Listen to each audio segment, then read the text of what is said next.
But if you'll humor this old sailor for just a moment, I have a few suggestions that may help you on your way to a better world. And while these lessons were learned during my time in the military, I can assure you that it matters not whether you ever served a day in uniform. It matters not your gender, your ethnic or religious background, your orientation, or your social status. Our struggles in this world are similar, and the lessons to overcome those struggles and to move forward, changing ourselves and changing the world around us, will apply equally to all. I've been a Navy SEAL for 36 years, but it all began when I left UT for basic SEAL training in Coronado, California. Basic SEAL training is 6 months of long, torturous runs in the soft sand, midnight swims in the cold water off San Diego, obstacle courses, unending calisthenics, days without sleep, and always being cold, wet, and miserable. It is 6 months of being constantly harassed by professionally trained warriors who seek to find the weak of mind and body and eliminate them from ever becoming a Navy SEAL. But the training also seeks to find those students who can lead in an environment of constant stress, chaos, failure, and hardships. To me, basic SEAL training was a lifetime of challenges crammed into 6 months. So here are the 10 lessons I learned from basic SEAL training that hopefully will be of value to you as you move forward in life. Every morning in SEAL training, my instructors, who at the time were all Vietnam veterans, would show up in my barracks room, and the first thing they'd do was inspect my bed.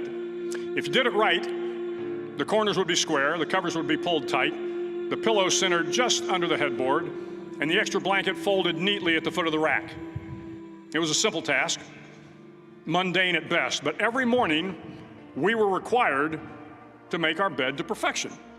It seemed a little ridiculous at the time, particularly in light of the fact that we were aspiring to be real warriors, tough, battle-hardened SEALs. But the wisdom of this simple act has been proven to me many times over. If you make your bed every morning, you will have accomplished the first task of the day. It will give you a small sense of pride, and it will encourage you to do another task, and another, and another. And by the end of the day, that one task completed will have turned into many tasks completed. Making your bed will also reinforce the fact that the little things in life matter. If you can't do the little things right, you'll never be able to do the big things right. And if by chance you have a miserable day, you will come home to a bed that is made, that you made. Several times a week, the instructors would line up the class and do a uniform inspection. It was exceptionally thorough. Your hat had to be perfectly starched, your uniform immaculately pressed, your belt buckle shiny and void of any smudges. But it seemed that no matter how much effort you put into starching your hat or pressing your uniform or polishing your belt buckle, it just wasn't good enough. The instructors would find something wrong. For failing the uniform inspection, the student had to run, fully clothed, into the surf zone, then wet from head to toe, roll around on the beach until every part of your body was covered with sand. The effect was known as a sugar cookie. You stayed in the uniform the rest of the day, cold, wet, and sandy. There were many a student who just couldn't accept the fact that all their efforts were in vain, that no matter how hard they tried to get the uniform right, it went unappreciated. Those students didn't make it through training. Those students didn't understand the purpose of the drill. You were never going to succeed. You were never going to have a perfect uniform. The instructors weren't going to allow it. Sometimes, no matter how well you prepare or how well you perform, you still end up as a sugar cookie. It's just the way life is sometimes. If you want to change the world, get over being a sugar cookie and keep moving forward. The average American will meet 10,000 people in their lifetime. 10,000 people, that's a lot of folks.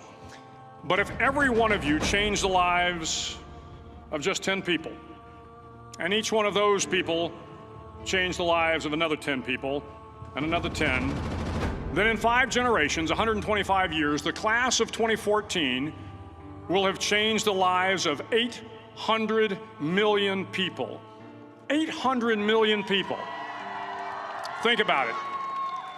Over twice the population of the United States. Go one more generation, and you can change the entire population of the world, 8 billion people.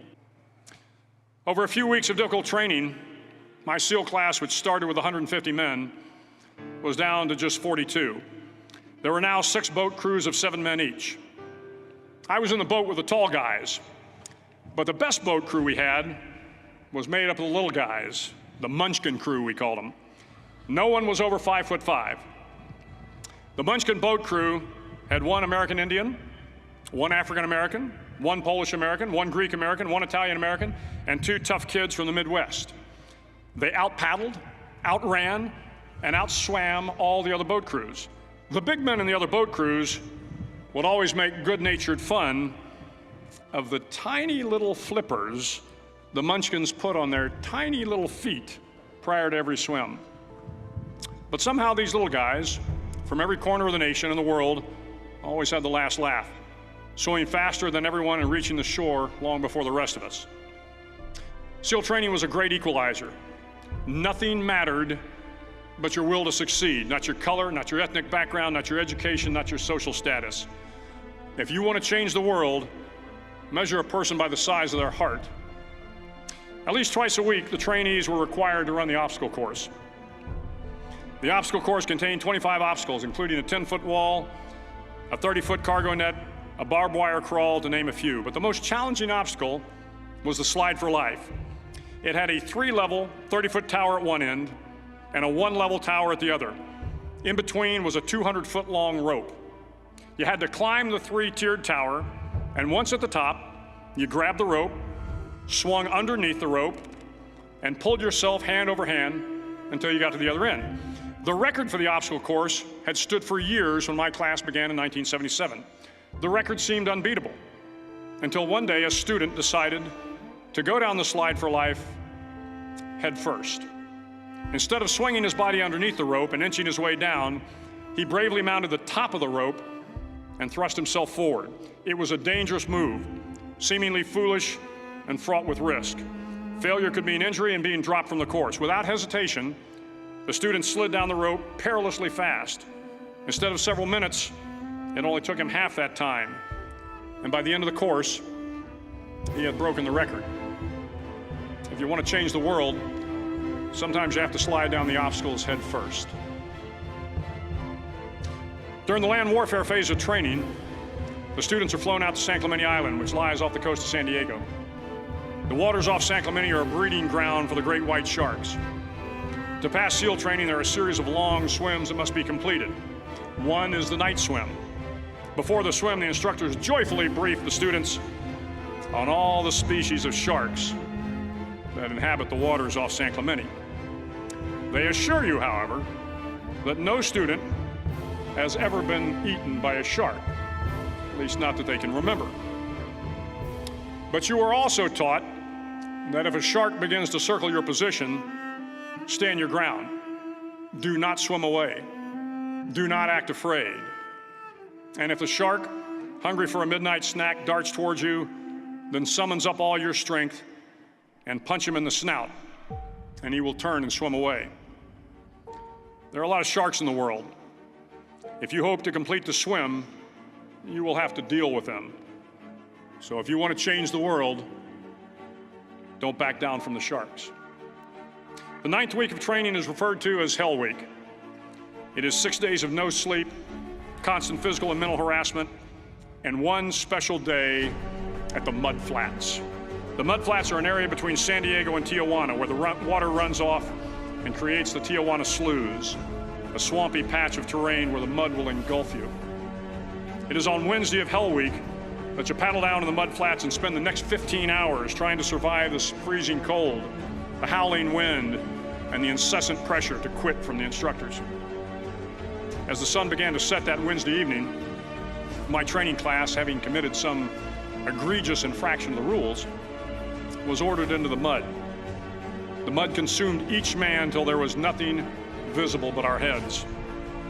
The instructors told us we could leave the mud if only 5 men would quit. Only 5 men, just 5 men, and we could get out of the oppressive cold. Looking around the mud flat, it was apparent that some students were about to give up. It was still over 8 hours till the sun came up. 8 more hours of bone-chilling cold. The chattering teeth and the shivering moans of the trainees were so loud, it was hard to hear anything. And then one voice began to echo through the night. One voice raised in song. The song was terribly out of tune, but sung with great enthusiasm. One voice became two, and two became three, and before long, everyone in the class was singing. The instructors threatened us with more time in the mud if we kept up the singing, but the singing persisted.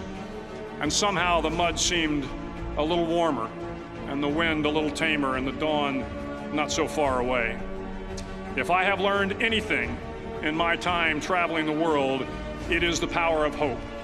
The power of one person, a Washington, a Lincoln, King, Mandela, and even a young girl from Pakistan, Malala. One person can change the world by giving people hope. So if you want to change the world, start singing when you're up to your neck in mud. Finally, in SEAL training, there's a bell. A brass bell that hangs in the center of the compound for all the students to see. All you have to do to quit is ring the bell. Ring the bell, and you no longer have to wake up at 5 o'clock. Ring the bell, and you no longer have to be in the freezing cold swims. Ring the bell, and you no longer have to do the runs, the obstacle course, the PT, and you no longer have to endure the hardships of training. All you have to do is ring the bell to get out. If you want to change the world, don't ever, ever ring the bell.